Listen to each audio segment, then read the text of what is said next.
Bom dia, vamos ficar de pé, vamos orar? Amém? Glória a Deus.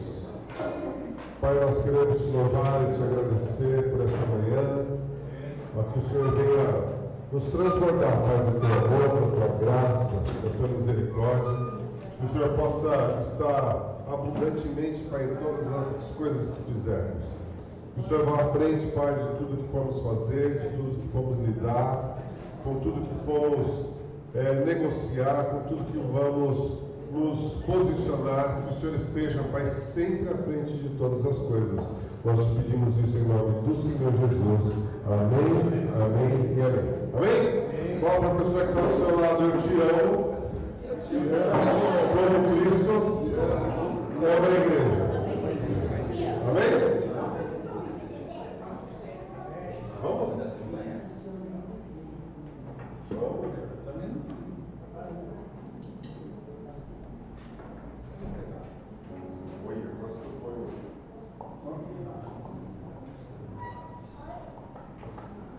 Vibrante. É uma palavra que a gente pode falar do amor do Senhor sobre nós. Ainda que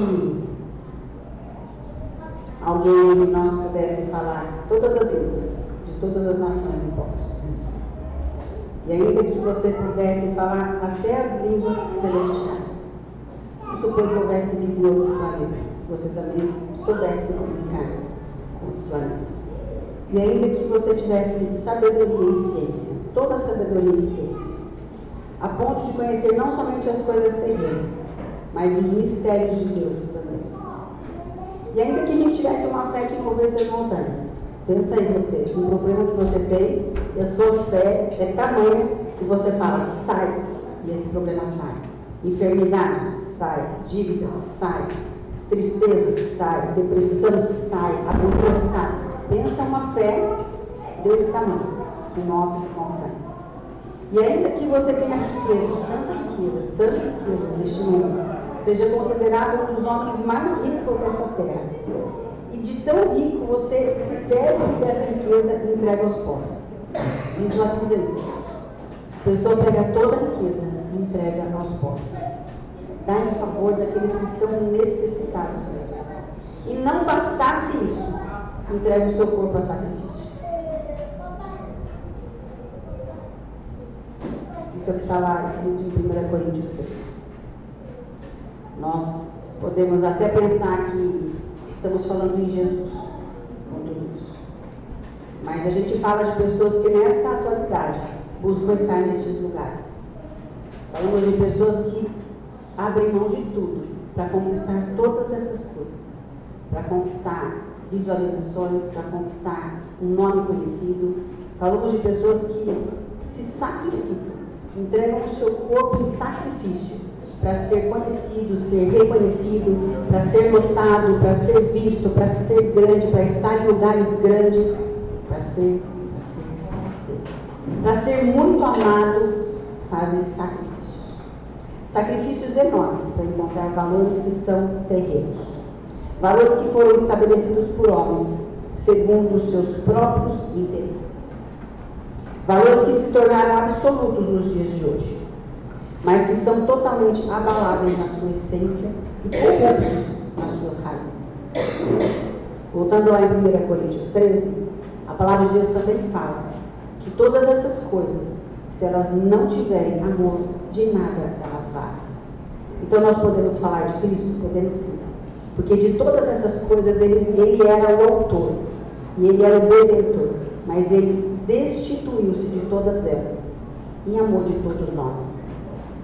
Então, quando a gente fala de atitudes de pessoas, quando a gente fala de atitudes de cristãos, elas não podem estar embasadas em coisas terrenas, mas elas precisam estar firmadas no amor de Cristo por nós, não no nosso amor pelo próximo. A gente não tem esse amor.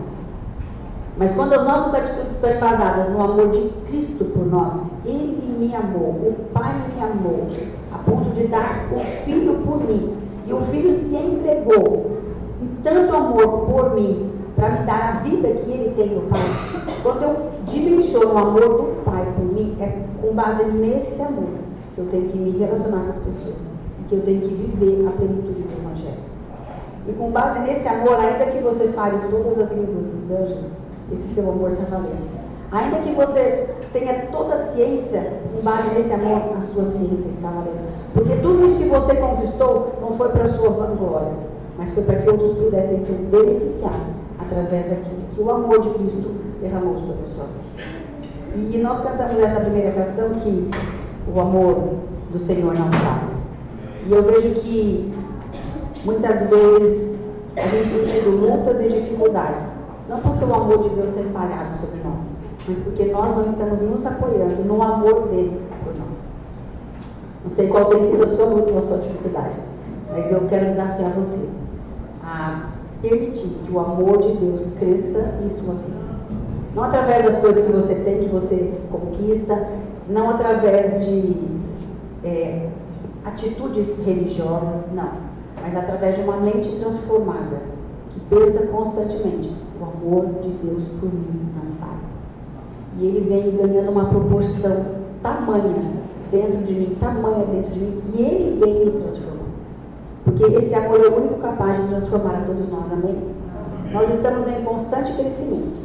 A gente não pode começar uma caminhada com Cristo e permanecer depois de um ano da mesma forma, depois de 2 da mesma forma, porque senão não é visto em nós o Espírito Santo nos transformando.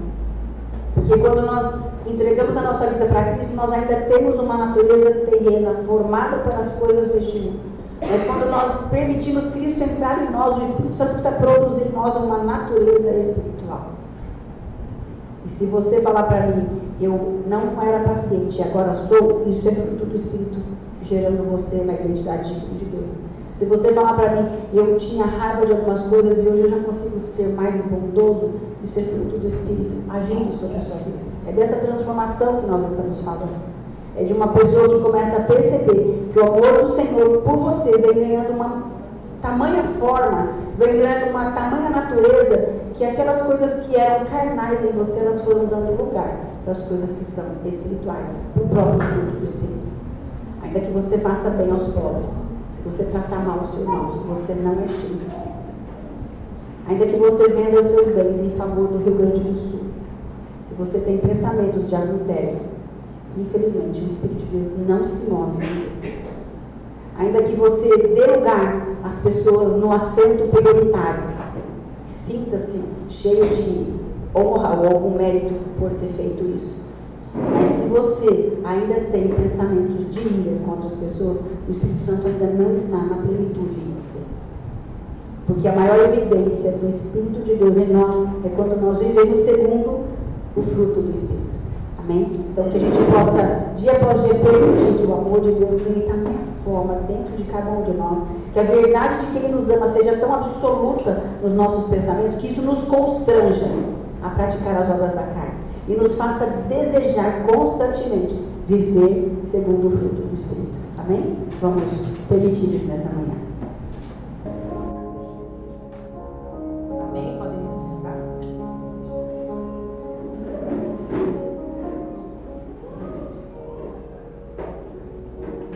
Eu queria ler uma passagem aqui que a maioria de vocês deve conhecer, que fala sobre a oferta da viúva pobre. Lucas 21, de 1 a 4.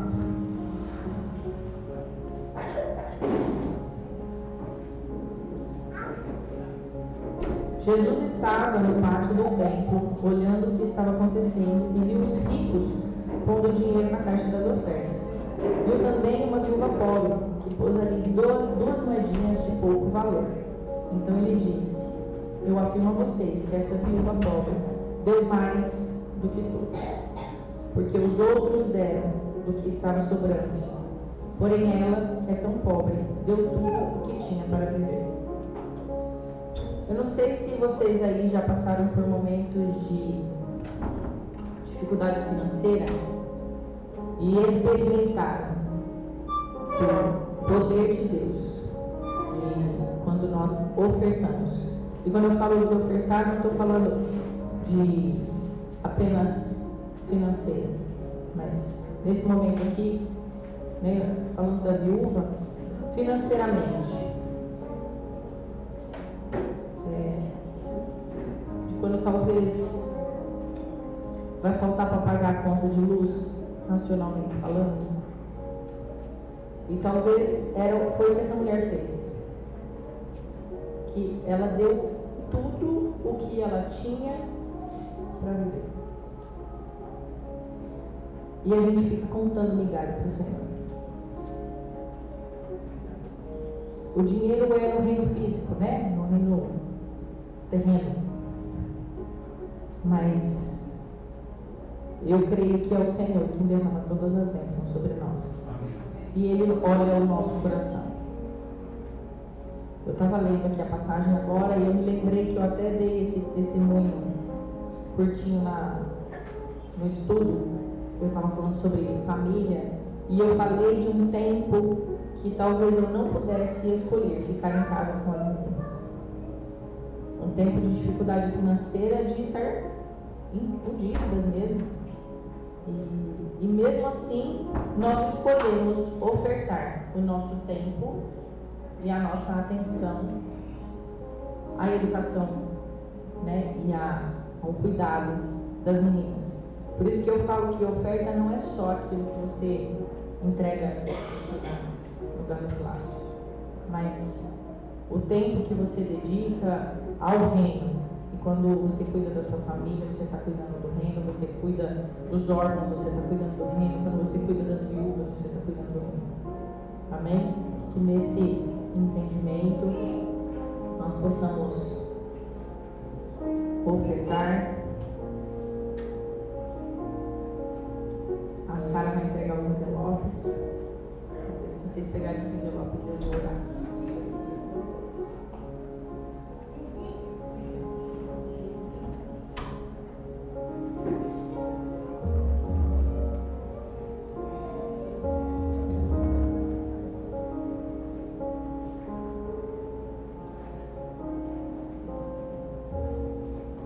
Amém? Feche seus olhos. Pai, nós te agradecemos, Pai, por tudo que o Senhor já tem nos dado, tudo que o Senhor já tem derramado sobre nós, Pai.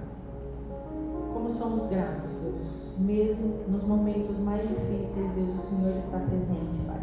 O Senhor supre toda necessidade, Pai. Toda necessidade física, toda necessidade espiritual, Deus. Toda necessidade seja de alimento, Deus, seja de vestimenta, Deus. O Senhor fala para nós não nos preocuparmos com nada, porque o Senhor cuida de todas essas coisas. Então, Pai, que nessa manhã nós possamos ofertar e dizimar, Pai, nesse entendimento de que estamos buscando o Teu reino, Pai, porque nós sabemos que todas as demais coisas nos serão acrescentadas, Pai. Em nome de Jesus, eu te louvo por cada um aqui, Pai, que tem dedicado o seu tempo, Pai, que tem entregue as suas ofertas, Deus, sejam elas em dinheiro, sejam elas em tempo, Pai, sejam elas em palavras, Deus, de sabedoria, Pai, que o Senhor possa suprir cada um aqui na sua necessidade, Deus, em nome de Jesus, que na sua infinita bondade nós possamos ser cheios do Senhor e saciados em Ti, Deus. Amém.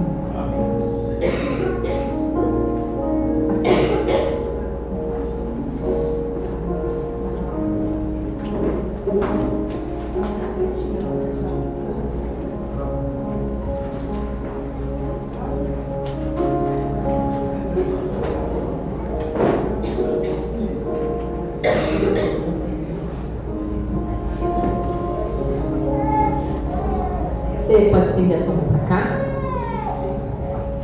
Pai, nós te louvamos, te agradecemos por essas crianças, Pai. Essa geração que tem crescido em estatura, Deus, em sabedoria, pelo teu mover, Deus, pelo teu Espírito, Deus, elas têm conhecido o Senhor, Pai.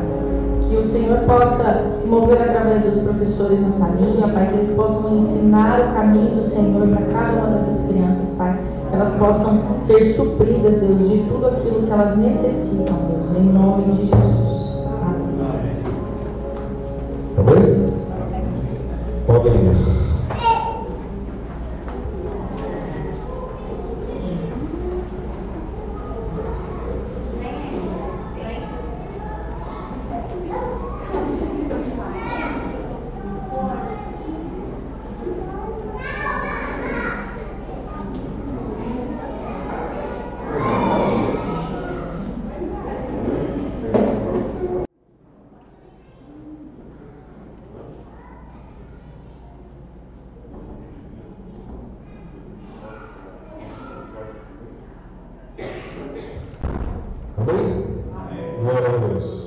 só para dar alguns recados, dia 29, quarta-feira, a gente inicia os 21 dias de clamor por Ribeirão Preto, e aí nós estamos aqui Amém. Nós vamos dar start aqui na igreja, com o culto sobre o avivamento sobre a cidade. A pastora vai pregar. E nós vamos ter, então, inicia-se 21 dias de clamor por Ribeirão Preto. Esses 21 dias, cada dia tem um tema, e nós vamos desde jovens, adolescentes, crianças, nós vamos para Poder Legislativo, Executivo, Judiciário, sobre os enfermos, sobre pessoas em situações de rua, sobre o suicídio. São 21 temas que Deus deu para nós, e nós já fazemos isso há 6 anos aqui em Ribeirão Preto. Então, o Conselho de Pastores sempre tem reunido. Nós vamos fazer uma reunião em cada igreja. Então, nós vamos estar em 21 igrejas diferentes com relógio de oração. São 504 horas de oração por Ribeirão Preto. E no dia 18 vai ter um encerramento. Eu vou falar onde vai ser depois, com o tempo, no meio dessa jornada. A gente vai ter um encerramento onde nós vamos entregar de presente para as autoridades de Ribeirão Preto esses 21 dias de clamor que o Conselho de Pastores, junto com outras igrejas, vai estar entregando. Então, faça parte.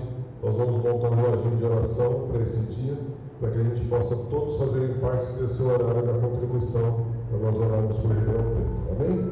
Bazar vai ser no dia 8, então preparem aí, nós vamos ter um bazar para arrecadação de fundos para a igreja. E as doações que nós já falamos no grupo, as doações para o Rio Grande do Sul, elas estão sendo entregues ou na assistência, na AERP, que chama? Associação de Engenheiros e Arquitetos, ali perto da Portugal. Está sendo entregue no Fundo de Solidariedade e está sendo entregue mais uma que nós colocamos? No SENAC? E no SENAC. Então a gente tem distribuído para esses lugares, a Rodonaves tem levado esse transporte gratuito para lá, então a gente tem colaborado nesses pontos de entrega para a gente poder entregar tudo isso. Amém? Glória a Deus. Quero que você esteja orando. Uma pessoa essa semana nos procurou também, ele era da igreja do pastor Davi, e aí ele se afastou, se separou, foi embora, tem uma filhinha pequena, e ele voltou agora para Ribeirão Preto, e nos ligou pedindo oração, pedindo uma ajuda com cesta básica, a gente forneceu isso para ele, mas que ele possa encontrar os caminhos do Senhor, amém? Então, estejam atentos aí para que Deus possa estar usando de repente você para poder falar de Deus na vida dele.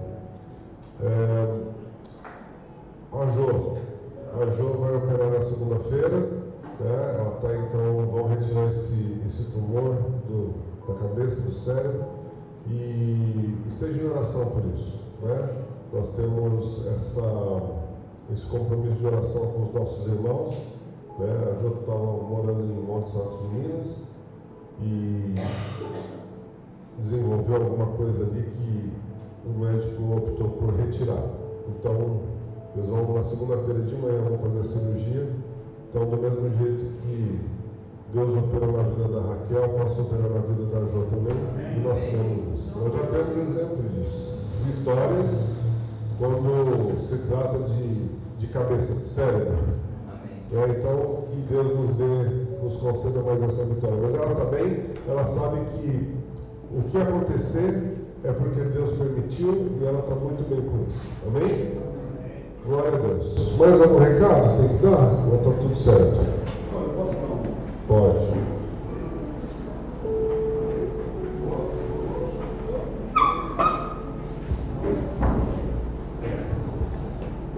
De igreja, eu vou apenas fazer um comentário do que a gente não deve fazer na vida.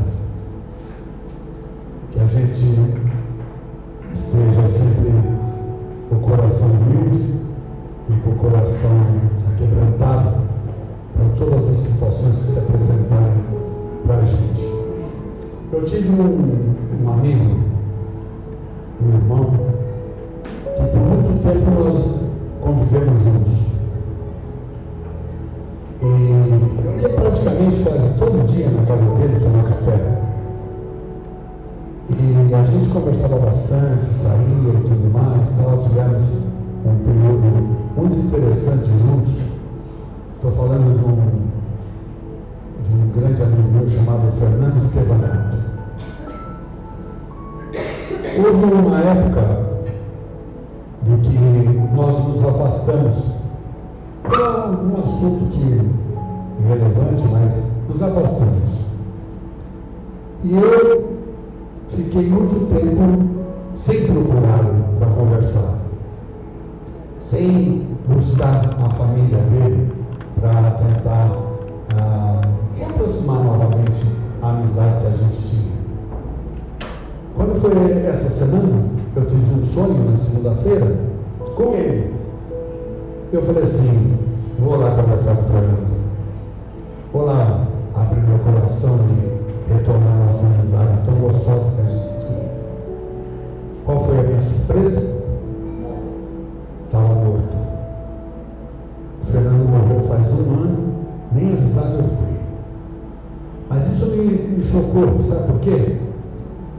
Porque a gente às vezes se desprende de certas pessoas por motivos mais ridículos que existem.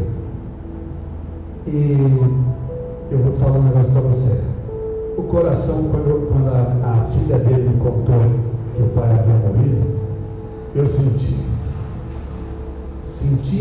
mesmo. Tanto é que eu estou aqui dando esse testemunho para que vocês não façam isso que eu fiz. Se você tiver algum amigo, algum parente que você gostaria de retornar a conversar com ele, não espere o final do ano. No final do ano todo mundo fala isso, né? Liga para fulano, liga para ciclano, liga para não sei o quê. Não. No momento que bater no teu coração a vontade de retornar a conversar com a pessoa, vá. Porque senão você vai perder muito, mas muito que Deus tem programado para a nossa vida, que é pura alegria e felicidade. É isso que eu queria deixar claro. Amém? Eu preciso do celular, tem umas imagens que eu preciso usar aí. Glória a Deus.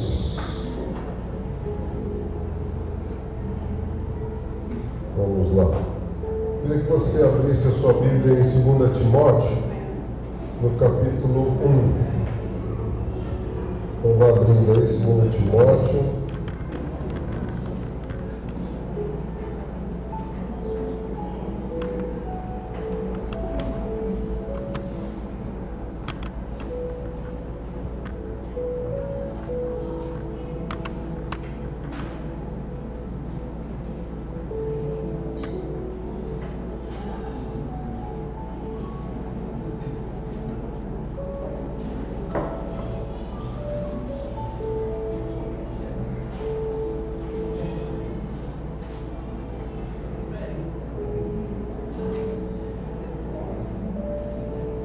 Acharam aí?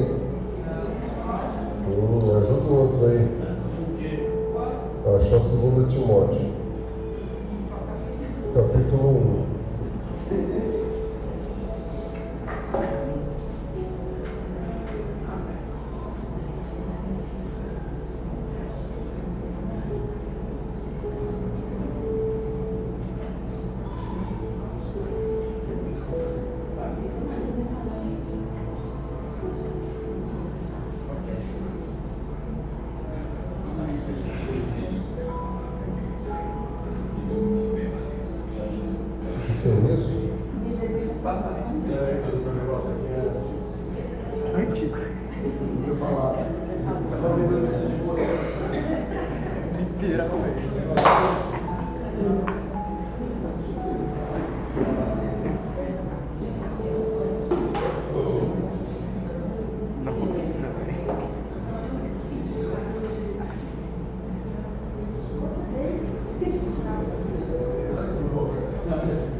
Muito bem, nós vamos falar sobre exemplos, né? Então, eu queria que você fechasse seus olhos e eu quero orar por você. Pai, nós queremos te louvar e te agradecer e entender, Pai, que o Senhor é o nosso exemplo maior a ser seguido. Mas o Senhor tem colocado pessoas nas nossas vidas para que possamos aprender com elas. Então nós te pedimos, Pai, que o Senhor nos ajude a ser exemplo na vida de outras pessoas e que pessoas possam nos ver e nos enxergar, Pai, como exemplos de vida.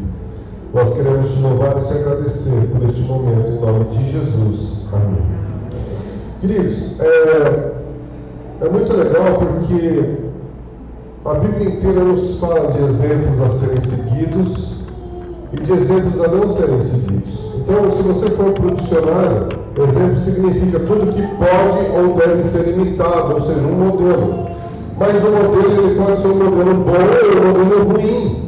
Então, você precisa ter um discernimento para poder entender o que você deve copiar ou não, ou o que você deve seguir de exemplo ou não. E quem define isso é o discernimento que Deus te dá, porque, segundo a Bíblia, discernimento é quando você tem a capacidade de poder diferenciar os espíritos bons e espíritos malignos. Então, quando você tem um exemplo mau, você tem um espírito maligno agindo atrás disso, e quando você tem um exemplo bom, você tem um espírito benigno agindo através disso. Então você precisa entender e ter esse discernimento, sabedoria, inteligência vinda do alto, para que você possa entender qual é as coisas que você precisa captar ou não. Nós vamos debater algumas coisas aqui. Eu quero dizer para você que nada é absoluto, porque tudo tem a sua exceção, né? Então, é preciso entender que você precisa abrir sua mente hoje para que você entenda o que Deus quer falar conosco. Então, nesse primeiro capítulo que nós vamos ler, que é 2 Timóteo 1, de 4 a 5, Paulo fala assim: quero muito revê-los, pois me lembro de suas lágrimas. Nosso reencontro me encherá de alegria.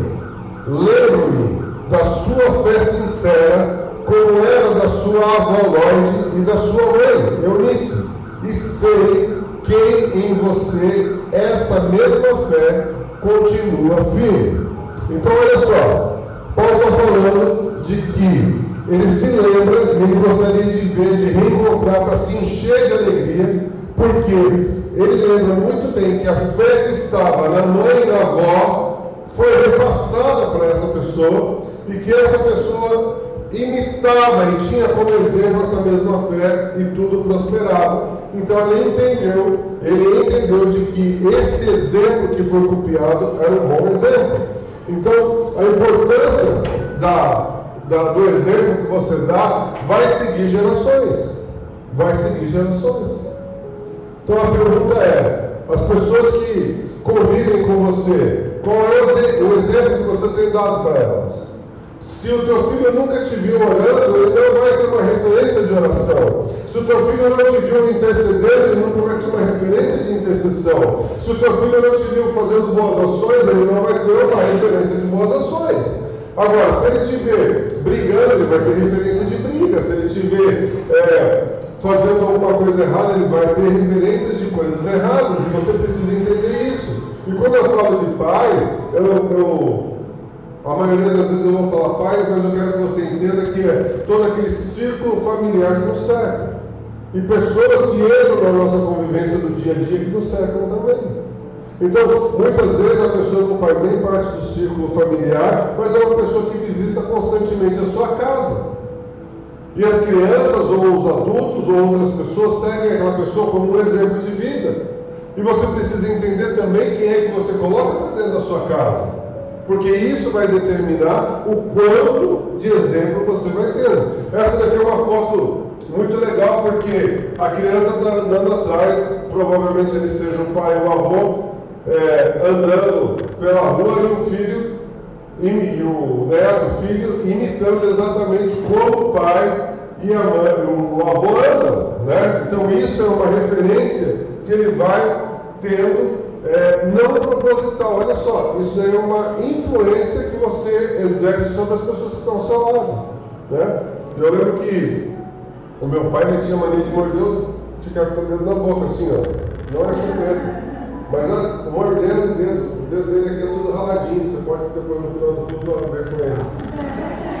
Então, ele vive mordendo. E muitas vezes eu me peguei mordendo o dedo também. Ou no momento que você está sentado, no momento que você. Parece que tinha uma vergonha que fica mordendo isso aqui. Então, essas coisas, quando você percebe que está fazendo, assim, não é possível que eu estou fazendo isso igual. Né? Não é genético, isso é de ver. E aí, quando me vê essa figura, eu falo assim, realmente, né, da gente poder ver. Olha só essa outra.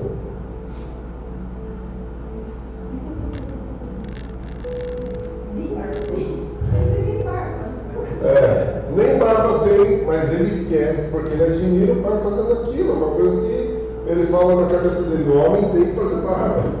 E ele não tem. E ele vai, tadinho dele. Se ele estiver fazendo mesmo de verdade, os pelos vão ser precoces. Você não fez, né, Rei? Eu percebo. Tem gente que tem a barba ralinha. Por quê? Porque nunca fez direito, não tem essa genética da barba grande, né? Uma outra referência: a mãe com a sua filha. Então, é óbvio que são coisas montadas, mas é exatamente isso que acontece. A mãe é cópia da filha. A filha é cópia da mãe. E vice-versa. Então, a gente tem algumas coisas aí que são bem legais. Então, o exemplo do pai, aí fazendo ginástica. Ginástica, ali é ginástica, não estão treinando. Ali estão fazendo um alongamento. Né? Então, se você tem uma vida fitness, uma vida que a tua criança vai estiver fazendo algum esporte, alguma coisa, normalmente a tendência é essa. Como eu falei, não é 100%. Né? Mas a tendência é essa, o fluxo é esse, né? E quem nunca uma filha colocou o sapato da mãe? Por quê? Porque aquilo era um exemplo de uma mulher bem-sucedida, de uma admiração. Então ela fala assim: meu, se minha mãe anda de salto alto, ela é bem-sucedida, ela é desse jeito, eu também tenho que estar de salto alto. Eu da Raquel, minha mãe deu um tamanquinho para ela que ela vivia com esse tamanquinho para cima e para baixo. Porque via a Berta também de salto alto o tempo inteiro. A Berta mudou um pouco o estilo de se vestir de uns 3, 4 anos para cá. Mas era só salto alto. Eu vejo a filha da Lorena, como é que vai ser? É salto alto e vestido o tempo inteiro. Sempre na estica. Então, você percebe de que os filhos vão levar essa tendência mesmo. E isso daí também na questão da oração. Se o teu filho estiver orando, ele vai orar. Vai chegar um dia que você vai se surpreender, que ele vai se arrolhar do seu lado e vai estar orando com você. Vai ter um dia em que você vai se surpreender e o teu filho vai ser aquilo que você sempre treinou em casa, fora. A Raquel ligou ontem, ela estava no Niterói, levaram ela para casa de alguém e ela ligou ela é uma moça. Aí a moça falou assim: sua filha é fantástica, sua filha é maravilhosa. Eu falei assim: eu sou o pai da Raquel. Não, é ela mesmo. Então, ela falou assim: olha, é fantástico. E à noite, e as duas só choravam. E à noite a Raquel ligou e explicou o que tinha acontecido. Que o filho dela não ia para a igreja de jeito nenhum, não frequentava as células. E a Raquel passou o dia inteiro orando para aquele filho. E no dia que teve a célula na casa dele, que foi naquele dia, o filho apareceu. Então, o poder da intercessão é tremendo. Então, quando você vê essas coisas acontecendo, agora, ela só pode fazer isso porque ela tem exemplo da mãe fazendo essas coisas, intercedendo. Ela vê a família inteira agindo em favor dos outros. Então, a tendência dela é agir dessa forma. Então, isso é o ciclo natural de tudo. E a importância das figuras paternas, mãe, pai, e aí eu quero que você entenda, tio, tia, avó, avô, todos envolvidos, é muito importante no desenvolvimento infantil da criança. Eu quero ler com vocês uma publicação que saiu. A importância da figura paterna para o desenvolvimento infantil vai além do que costumamos imaginar. Por exemplo, o próprio pai tem benefícios com a paternidade. Segundo pesquisas feitas pela Academia Americana de Ciências National Academy Science, pôr o queixo no lugar agora. Homens que se tornam pais tendem a ficar menos agressivos e mais sensíveis. Já para a criança, a participação ativa dos pais ou o substituto dele é essencial para o desenvolvimento cognitivo e socioemocional. Mas isso não significa que as mães não exerçam esse papel também. Normalmente, mães e pais têm estilos distintos de comunicação e interseção e interação, além de papéis diferentes na educação dos filhos. E aqui me lembra Gênesis. Deus fez homem e mulher os fez. Com características diferentes, pensamentos diferentes o fez. Então, com relação a isso, entre os bebês e a mãe torna-se mais próximo. Com o passar dos dias, meses e anos, a figura paterna torna-se igualmente importante para a criança. A presença sempre ativa e constante do pai nessa relação pode ajudar as crianças a se sentirem seguras ou expandirem suas experiências pelo mundo. É comum que o pai desafie a criança a ultrapassar seus limites. Quando estimula ela no balanço, que diz vai mais alto, por exemplo, ou que ensine sobre justiça e direito quando fala sobre regras, enquanto a mãe fala sobre empatia e relação interpessoal.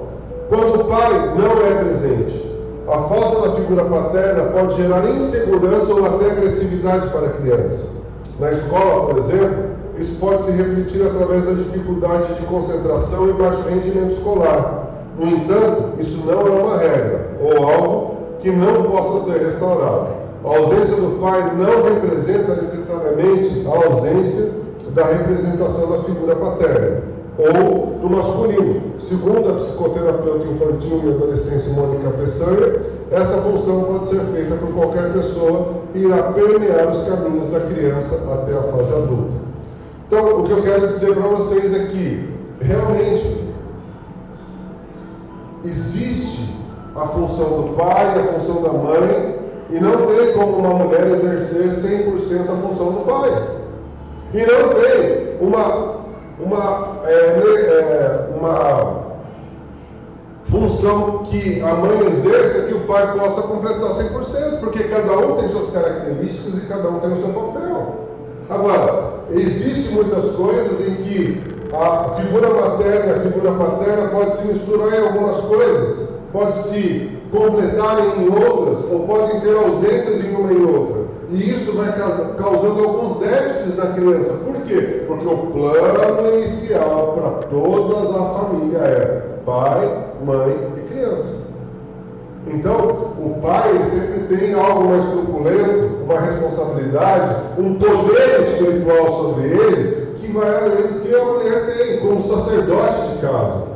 E a mulher tem essa função de fazer com que a criança possa ter uma conexão com Deus até maior, porque é com ela que ele vai viver os primeiros dias de vida. E é com ele que vai acontecer, a partir de uma certa idade, que ele vai ter entendimento das essências. Por quê?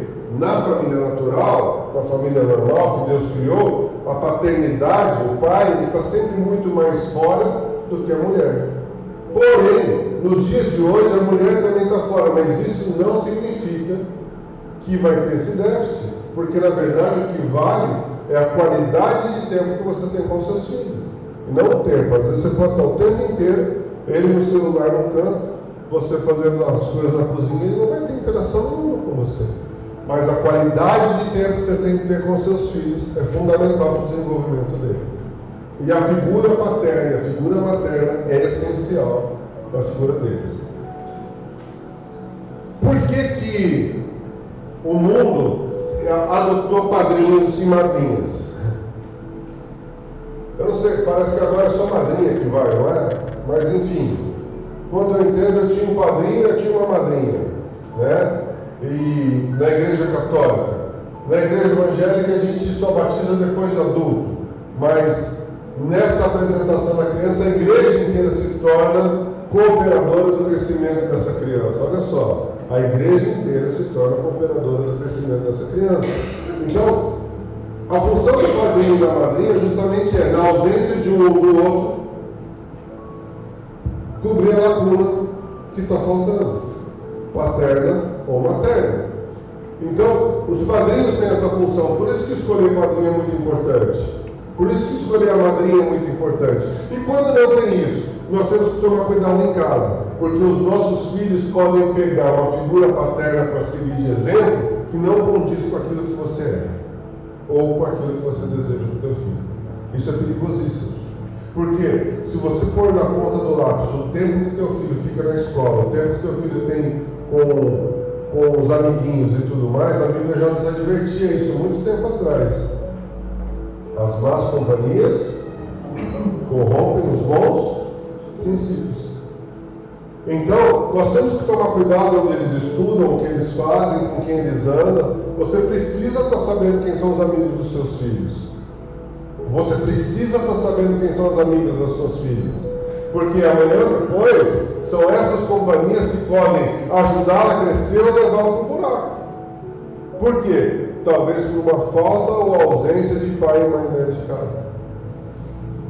Ou, às vezes, não é nem uma ausência física, mas uma distração de não estar com os filhos constantemente. Então, isso se torna a criança na fase adulta com problemas seríssimos. E isso daqui não é o pastor que está falando. Essa é a ciência que comprova tudo isso. Né? São os psicólogos que estão dizendo isso, coisa que Deus já fez desde Gênesis. Olha, você tem um pai, você tem uma mãe, e honra teu pai e tua mãe, porque são eles que vão estar prolongando sua vida sobre a terra. Mandamento com promessa.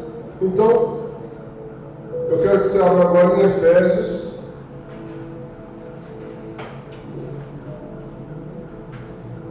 Desculpa, 1 Coríntios 4:6. Esse é o nosso texto básico.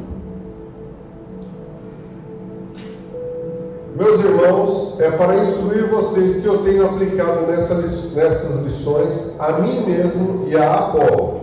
Usei nós dois como um exemplo para que vocês aprendam o que quer dizer o ditado: obedeça ao que está escrito. Ninguém deve se orgulhar de uma pessoa e desprezar a outra. Então Paulo está falando: olha, eu e a Apolo estamos aqui e vocês sigam a gente como exemplo.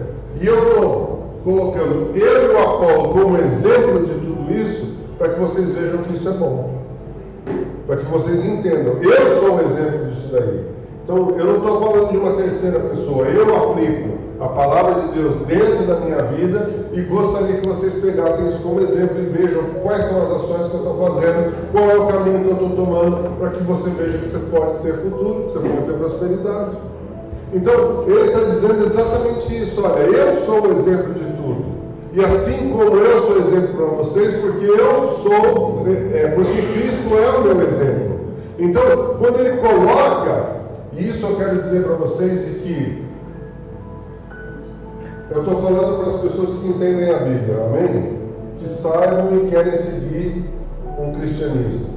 Quando você coloca Deus como base de exemplo, não tem como você errar. Então, ele estava falando o seguinte: ele não tinha filhos ali, ele tinha filhos espirituais. É uma paternidade espiritual que ele estava exercendo ali de exemplo. Então ele estava falando assim: olha, eu estou colocando eu como exemplo para vocês verem, só que o meu exemplo é Cristo. Então aquilo que ele faz, ou que ele fez, eu faço aqui. E vocês façam igual, me copiem, porque isso vai dar bem. Agora, o bom exemplo, e aí é que eu quero que você entenda, você não precisa ser cristão, você não precisa ser evangélico, você não precisa ser católico para dar um bom exemplo. Qualquer pessoa pode dar um bom exemplo. Não é porque ela não é evangélica que ela não dá um bom exemplo. Esquece. O bom exemplo está em todos os lugares. O bom exemplo vem de caráter, vem de fidelidade. E isso não está dizendo com religião. Então, você precisa entender de que em todos os lugares você pode ter um bom exemplo. E dentro, às vezes, do lugar que você busca um bom exemplo, você pode ter os piores exemplos. Então, não se fie de que dentro da igreja você só tem um bom exemplo. Não tem. Não é dentro da igreja católica, não é dentro do espiritismo, não é dentro do evangelho, da igreja cristã, que você vai ter só bons exemplos. Em todos os lugares tem bom exemplo a serem seguidos, e também tem bons exemplos a não serem seguidos. Então, eu quero que você entenda que bom exemplo não tem nada a ver com religião. Tanto é que quando Moisés estava separando as tribos, para poder separar, porque ele não estava mais dando conta de governar todo mundo, ele vai ouvir Jetro. Jetro era sacerdote de outro lugar, que era o sogro dele. Ele não era do povo judeu, ele era de outro lugar, mas ele fala assim: ó, eu tenho uma experiência aqui para te dar. Eu sou sacerdote onde eu estava lá, e a gente faz assim lá. Por que você não faz desse jeito? Então, a Bíblia nos mostra que um bom exemplo pode vir de qualquer lugar. E nós precisamos preservar isso. E o que vai te dar respaldo para que você não seja enganado? Discernimento. Sabedoria vindo do alto. O uso da sua inteligência. Nós falamos sobre sabedoria na semana passada. Sabedoria é o quê? É a capacidade que você tem de usar os seus conhecimentos, a sua inteligência, a sua vivência para benefício de todos. Isso é sabedoria. Foi o que Salomão pediu para Deus. Eu quero ter sabedoria para poder julgar as coisas. E aí todo mundo conhece que a parte mais falada sobre Salomão no julgamento foi das crianças, né? Então tinha as duas mulheres, uma rolou sobre a outra, o filho dela morreu, ela rolou sobre o filho dela, morreu, e durante a noite ela pegou e trocou o filho dela com o outro, porque tinha a mesma idade, tinha nascido nos mesmos dias. Aí quando uma acordou, falou assim: não, mas esse não é meu filho. Não, é sim, você que matou ele, você dormiu sobre ele, matou. Não, e foram diante do rei. E o rei pega e fala assim: olha, de quem é o filho? Não, o filho é meu. Não, não era. O filho é meu. Ela trocou o filho durante a noite. Ela rolou sobre o filho dela. Não, o filho é meu. Aí Salomão pega e fala assim: então faz o seguinte, guarda, me traz uma espada, eu vou dividir o filho no meio. Você vai ficar com metade e você fica com outra metade. E uma delas pega e fala assim: não, eu prefiro ele vivo do que repartido morto. E aí a outra moça pega e fala assim: é isso mesmo, vamos repartir. Aí Salomão sabe exatamente de quem é o filho, aquela que queria que o filho vivesse. Então, isso é uma sabedoria que não é comum, né? Hoje, se a gente fosse julgar uma mesma coisa, talvez a gente usasse o mesmo método. Mas para aquele tempo, tanto era a sabedoria dele, que reis e rainhas de todo o mundo vinham visitar o seu reinado para ver como é que funcionava. Enfim. Então, nós temos que entender isso. Efésios 6, de 1 a 4, diz assim: filhos, obedeçam seus pais no Senhor. Olha só, eu estou falando para crente, para quem é cristão, para quem quer seguir a Bíblia de verdade. Filhos, obedeçam seus pais no Senhor, porque isso é o certo a fazer. Honre seu pai e sua mãe. Esse é o primeiro mandamento com promessa. Se honrar pai e mãe, tudo lhe irá bem e terá vida longa na terra, pois não trate seus filhos de modo a irritá-los. Antes, eduquem-nos com a disciplina e a instrução que vem do Senhor.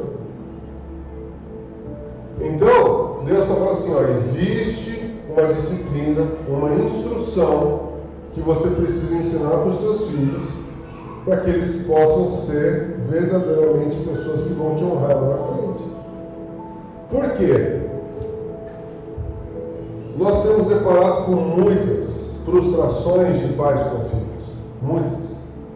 De pais que abandonam o lar, de mães que vão embora, de desajustes entre pais e filhos, de coisas que aconteceram quando a criança era pequena, não só na questão de abuso, mas de espancar, de não corrigir, porque a correção ela vem verbal ou ela pode vir, a Bíblia fala que você precisa dar uma varada no seu filho. Essa é a instrução que Deus dá, mas você não pode descontar sua ira sobre o teu filho. Então, o que é a correção? Né? O que é descontar a ira? Esse equilíbrio, nós precisamos ter um entendimento da sabedoria. Muitas vezes nós trazemos a nossa irritação do trabalho lá de fora para dentro de casa e descontamos nos nossos filhos essa situação. Muitas vezes nós trabalhamos demais e somos ausentes da vida dos nossos filhos. Então o que acontece com tudo isso? Traz uma deformidade no caráter do seu filho lá na frente, quando ele crescer. E aí ele não vai querer ser como você. Ele não vai querer ser como você é. Por quê? Porque toda vez que ele tinha uma referência, você não foi referência para ele. E ele acaba pegando referências de fora. Né? Então nós precisamos entender isso. Seu exemplo é essencial para os seus filhos e para todas as pessoas que te cercam. Você já se perguntou qual é o elemento mais importante na criação dos filhos? Logo após a dependência de Deus, é óbvio, né? Então, são os pais que é o modelo planejado pelo nosso Senhor, né? Essa palavra de 1 Coríntios 4,6 você deixa bem fixa, porque ele está falando assim: olha, pai, você precisa conhecer ao Senhor verdadeiramente para poder instruir teu filho direito. Se você quer que teu filho caminhe nos caminhos do Senhor, você precisa conhecer os caminhos do Senhor. Ou você vai chegar com o teu filho pequenininho, vai largar na porta da igreja e falar assim: ó, vai aí porque é desse jeito aí, pronto, e vocês cuidam aí, a hora que ele estiver grandinho, eu venho buscar. Só Samuel foi assim, né? Pode deixar. É o que a gente faz na consagração ao Senhor das crianças. Se vocês prometerem cuidar bem da criança, se vocês prometerem que vão guiar elas no caminho do Senhor, a gente devolve, senão não. Fica com a gente. O Lucas e a Raquel foi pego assim. Então, o Lucas é ruivo, de olho claro, quem é ruivo? Então nós pegamos ele numa apresentação. Então nós precisamos entender isso, né? Olha só, exemplo é tudo. Exemplo é tudo na vida. Jesus, quando foi lavar os pés dos discípulos, a turma chamava ele de mestre. Mestre e Senhor. E ele fala assim: realmente eu não sou. Porém, eu quero que você entenda, eu lavei os pés de vocês. Eu lavei seus pés. Então esse é o exemplo que eu quero. Independente de você ser mestre e Senhor, que você possa ser humilde o suficiente para poder ajudar os outros a crescerem tanto quanto você é. A ideia de Jesus é que coisas maiores nós fizéssemos. São palavras dele. E sabe onde que a gente entra na limitação que o mundo entrega para a gente? Ah, mas Jesus era Jesus.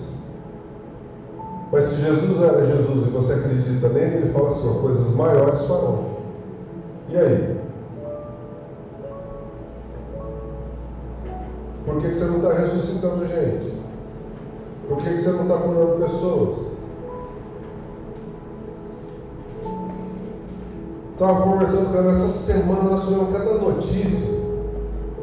Quarta-feira foi uma bomba, uma atrás da outra. Aí eu olhei para a Berta e falei assim: Berta, não é possível. Ela falou assim: você já imaginou Jesus? O tanto de pepino que chegava para ele todos os dias. Ele desce do barco 5.000 problemáticos, esperando uma palavra, esperando um negócio. Ele vai para o lado e diz: vamos para o lado? Não, tempestade. Vamos descer lá, vamos. Um endemoniado chega. O outro: ah não, esse aqui, não, minha filha morreu, meu servo está não sei o que lá. O tempo inteiro recebendo notícias bombásticas. E como é que ele dá o exemplo? Sarando, curando, levando, apaziguando, expulsando os demônios, sarando os enfermos. E nós? Vamos lá no Infinita junto? E nós? Vamos lamentar junto com aquele que está sofrido? Quantas vezes você viu Jesus fazer isso?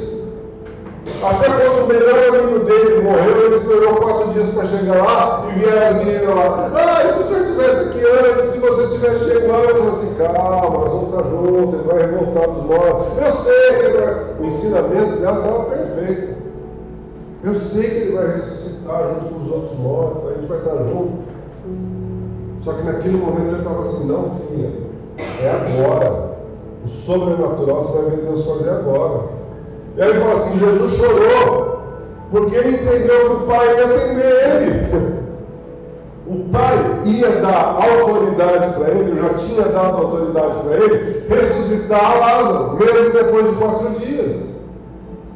Aí ele chora compadecido de que o Pai ouviu ele. Quantas vezes você já chorou porque Deus te deu algo que você tem pedido? Quantas vezes? Quantas vezes você debruçou sobre a sua cama, ou colocou a sua cabeça no volante do carro, ou no escritório, ou em casa, ou na mesa de comida, agradecendo a Deus porque Ele ouviu as suas orações? Ele nos dá um exemplo, a gente não segue os exemplos. Exemplo ruim é mais fácil de seguir, né? Não parece que é mais fácil? Sabe, a gente precisa começar a entender de que nós somos o culpado pelo que está acontecendo aí. Em algum momento, o pai desses governantes que estão desviando o verbo do Rio Grande do Sul, que estão governando erroneamente, que estão se assentando em lugares para encher os seus próprios bolsos e não olhando para fora, pessoas que estão levando pessoas, usando o Evangelho como uma desculpa para arrecadar e enriquecer o seu próprio salão. Em algum momento o pai falhou. Em algum momento o pai falhou. Foi ausente, não mostrou características, não mostrou fidelidade, não mostrou credibilidade, não mostrou que ele precisava ser íntegro em tudo que fizesse. Sabe, ontem eu me encontrei com uma pessoa de muito tempo atrás, eu acho que eu conheço ela há 45 anos, mais ou menos. E a gente sabe que o cara é da pá virada, é doido. Ele virou para mim e falou assim, sabe, eu admiro o que você está querendo fazer agora. Entrar para competir na Câmara de Vereadores, porque eu não aguentei aquilo que estava acontecendo lá dentro. Eles querem te converter para o lado errado, mas meu pai me deu princípios e eu não podia negar esses princípios. E ele foi doido. Tudo que você possa imaginar aconteceu na vida dele, mas ele tem alguma coisa que não o deixa corromper na sua totalidade. Eu tinha medo de beber. Eu já era meio doidão quando eu era pequeno. E eu não bebia, nunca bebi. Porque eu tinha medo de que se eu bebesse, eu ia fazer alguma coisa muito ruim. Ou pela minha própria vida, eu temia por alguma coisa dessa. Sabe por quê? Porque algum dia a minha mãe plantou isso dentro de mim. Porque algum dia eu fui instruído que se acontecesse, se alguém viesse me levar para o banheiro e falasse alguma coisa, eu tinha que sair gritando, eu tinha que chutar os Países Baixos e sair gritando. Você pode perguntar para ela me instruía desse jeito. Filho, não fique, não faça, não vá, não se corrompa, não faça isso. Apanhei demais. Mas eu fui corrigido em todas as áreas. Sabe? E os exemplos negativos a gente vai largando para trás, os positivos a gente vai exaltando. A gente vai pegando os exemplos que são bons e colocando para cima. E os que são maus nós vamos descartando da nossa vida. Sabe, muitas vezes a gente pode ter sido um pai que não teve a oportunidade de ouvir a palavra de Deus, de poder se corrigir, de poder estar estruturado. Algum dia nós falhamos em alguma área da nossa vida e permitimos que o inimigo entrasse e fizemos coisas ruins que me levaram a uma separação, que me levaram a drogas, que me levaram a bebida, que me levaram a qualquer situação, mas do mesmo jeito que entrou, Cristo fala que pode sair. Amém. Por 7 caminhos eles vão fugir. Amém. Sabe, se você precisa de exemplo, a primeira coisa é que Cristo é o nosso exemplo. Não se fie em pessoas. A própria Bíblia diz, maldito o homem que confia no homem. E quando ele fala dessa confiança, é confiança plena. Ou seja, você entregar a sua vida por alguém. Isso daí você faz só pela sua mulher. Homens, presta atenção. A Bíblia diz: homens, amem as suas esposas a ponto de dar a sua vida por elas. A Bíblia não manda a mulher amar o homem. É o homem que tem que amar a sua esposa a ponto de dar a vida por ela. E mulheres, sejam obedientes aos seus homens. É isso. O amor que você vai mostrar por ela a ponto de dar a vida por ela jamais vai querer ir contra aquilo que você está falando, porque ela sabe que é para proteção. Agora, quando você não dá um exemplo, quando você não anda nos caminhos do Senhor, quando você falha, essa visão de sacerdote começa a ser rompida. Essa visão de paternidade começa a ser quebrada. E aí é fácil para o inimigo entrar. Hoje nós precisamos restaurar isso nas nossas famílias. Homens fazendo o que tem que ser feito, mulheres fazendo o que tem que ser feito. Meu filho não tem mais um pai presente na vida. Não tem problema, você tem uma igreja inteira que pode servir de exemplo para ele. Você tem uma vida inteira para mostrar o seu exemplo para ele. E o que o inimigo está querendo plantar vai ser destruído. O que o inimigo está tentando fazer com o futuro do seu filho vai ser destruído. Sabe por quê? Porque a Bíblia diz que as portas do inferno não prevalecerão contra quem? Contra a igreja. Sozinho nós não fazemos nada. Agora, a igreja serve para quê? Para nos dar instrução, para nos direcionar, para mostrar o caminho que Deus quer, para fazer com que a gente possa estar unido num grupo forte para vencer qualquer tribulação que possa vir sobre as nossas vidas. Você acha que ser uma igreja apoiando eu e a Berta, quando aconteceu as coisas com a Raquel, nós poderíamos ter força para sobreviver? Não. Nós precisamos de princípios, ética e moral bíblica para todas as áreas da nossa vida. Sabe por quê? Porque os que estão aí talvez não tiveram a oportunidade de ouvir. Governantes não tiveram a oportunidade de seguir, de ter um pai que seguisse a um Deus verdadeiro. Há uma pessoa que chegasse e colocasse ele no eixo. Nós vamos ter a oportunidade de fazer isso de novo. E depois de 2 anos, de novo. E depois de mais 2 anos de novo, e 2 anos de novo. Nós não podemos mais errar. Nós temos que preparar essa juventude para assumir esses lugares. Não só de governo, mas na mídia, na medicina, na psicologia, no ensino, nos lares, na gerência de empresa, na chefia de depósitos, na entrega da pizza, tudo. Nós temos que dominar esses lugares todos. Só assim o Senhor vai voltar. Só assim a gente pode implantar o reino dele. Chega de ficar entregando os nossos jovens e nossos filhos na mão do inimigo, na mão de Satanás. Chega. Sabe, eu vejo muitas pessoas com certa idade, experiência, que podiam dar muito mais do que dão para ensinar as crianças no caminho que tem que seguir, para ser exemplo de vida na pessoa de outros mais novos. Mas muitas vezes já acha que está com o papel cumprido. Eu já fiz tanto. Eu já fiz isso. O desânimo é uma ferramenta muito usada pelo inimigo. Sabe, cansei de ensinar, cansei de falar. Quem é o pai que nunca falou isso? Cansei de falar isso para o meu filho, cansei de falar isso para a minha filha, cansei de falar isso para o meu marido, cansei de falar isso para o meu esposo.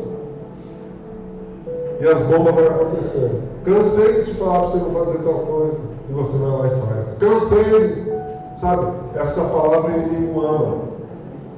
Cansei. Quer ver outra que o inimigo ama? Eu quero ser feliz. Vamos fazer o que eu quero. A Bíblia diz que aquele que se entrega para as próprias concupiscências, a entrega é pior do que se entrega para Satanás.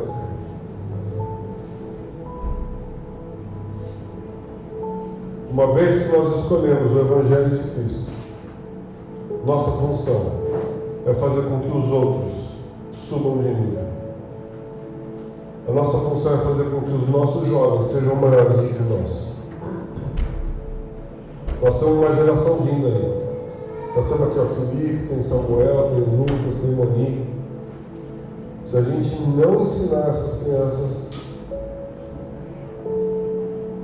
nós estamos perdidos. Sabe por quê? Olha para o lado aí, você está com teu filho aí, olha para ele. Assim, eu tenho que te ensinar. Pega no cabelo dele, você pode me olhar na tua cara. Quem tem cabelo, né? Sim, eu tenho que te ensinar, sabe por quê? Porque isso aí depende. Você tem que honrar teu pai e tua mãe, porque você tem que sobreviver. Sabe por quê? Porque o futuro da nossa cidade está nas tuas mãos. E você vai ser o quê? Mais um Zé Mané? É isso que você quer? Pessoas abaixo de 35 anos, você quer ser mais um Zé Mané na vida? Não pode. Você tem que ser um cristão posicionado, que ensina, que mostra para que veio, que se posicione com fidelidade, com credibilidade. Que a hora que falarem para você e você apertar a mão de alguém, é fio no bigode, palavra dada. Nós precisamos disso.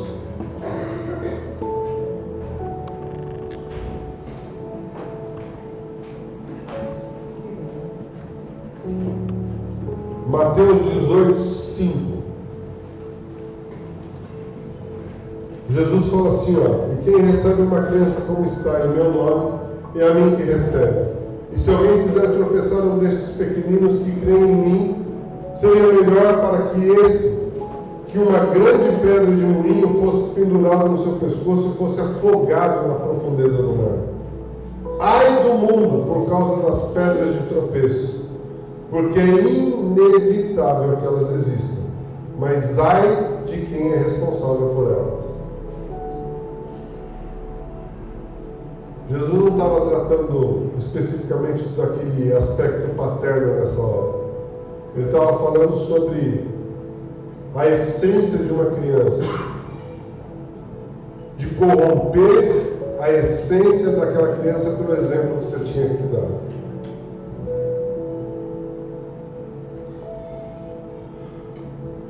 Jesus fala sobre os fariseus daquela época. Ouça o que eles estão falando, mas principalmente veja o que eles estão fazendo. Ouça o que estão falando, mas principalmente veja o que estão fazendo. Aquele ditado de que faz o que eu falo, mas não faz o que eu faço, não cabe para o cristão. Porque os jovens, as pessoas, você como um líder de louvor, um líder pastoral, um líder sacerdotal, um líder de casa, eles vão olhar o que você está fazendo. Você tem que ser uma receita de sucesso, amém? Você tem que ser uma receita de sucesso, porque Deus te criou para isso. Existem formas de você acessar essa sabedoria? Tem. Lendo a Bíblia. Leia. Lá tem tudo. Tudo que você precisar, lá tem.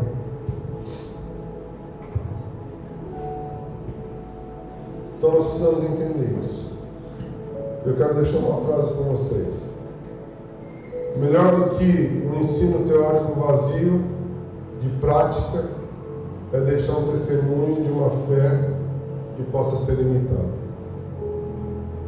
O que você tem feito que pode ser imitado?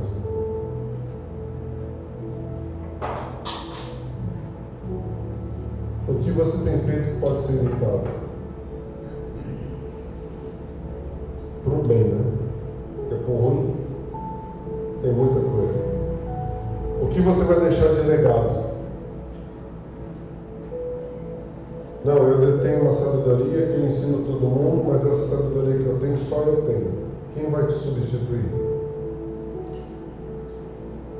Sabe, nem Cristo quis que o que ele fez ficasse só com ele. Ele deixa o Consolador, o Espírito Santo, para que uma centelha dele possa se mover dentro de você e coisas maiores você fazer. Chega, a gente não pode mais errar, não. A gente não pode mais agir por emoção. Chega. Emoção é coração e essas coisas vão te levar para o outro lado. Você vai errar sempre. Bíblia, razão, entendimento, sabedoria vindo do alto. É o resumo. Você quer isso para a sua vida? Amém. Eu quero andar com você.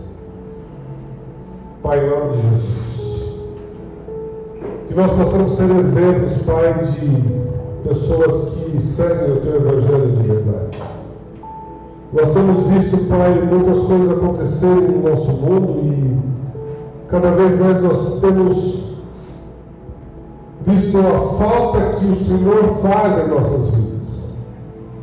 Eu não quero mais ser exemplo, Pai, para as pessoas de coisas erradas, mas eu quero ser um exemplo da brasa viva que veio do céu, daquela que veio para modificar onde ela entra, para transformar qualquer ambiente que esteja presente, para mudar qualquer situação que possa ser encontrada. Eu te peço, Pai, que em nome de Jesus, o Senhor venha nos transformar de tal forma que nós possamos ser exemplos do que o Senhor fez aqui na terra. Uma continuidade de tudo aquilo que o Senhor fez. Que nós possamos passar a nossa sabedoria, nosso entendimento às outras pessoas. Que nós possamos ser um transmissor, Pai, das boas novas para todas as pessoas. Isso nós te pedimos nesta manhã, em nome de Jesus. Amém? Amém? Tem alguém que gostaria de falar alguma coisa? Senão a gente vai encerrar. Não?